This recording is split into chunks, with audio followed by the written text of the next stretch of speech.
Nandito po ito sa Barangay San Joaquin, Purok Gis, Kinawan. Kung napapansin natin, nasira na talaga yung aming sementeryo dito. Sira na nga, sinira pa ng bagyong Upong. Sana makita to ng ating mahal na mayor para mapuntahan to dito. Matingnan nila kung ano bang nangyayari dito sa aming sementeryo. Pati yan, no? Yun, no? Oh.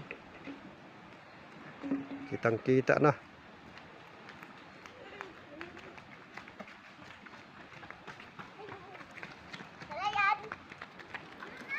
Kitang-kita na talaga. Sirang-sira na yung sementeryo ng Barangay San Joaquin, Purok Gis, Kinawan.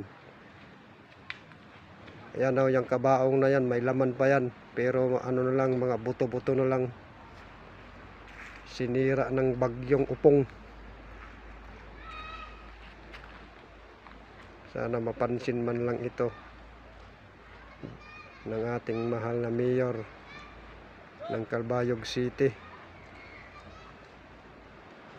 Kung ano na nangyayari dito sa sementeryo ng Barangay San Joaquin, Purok Gis, Kinawan. Kaya pakishare naman mga idol sa video na to para mapansin ito. Kasi baka sa susunod wala na dito yung sementeryo, naubos na. Yun lang po mga idol, pakishare sa video na to. Maraming salamat.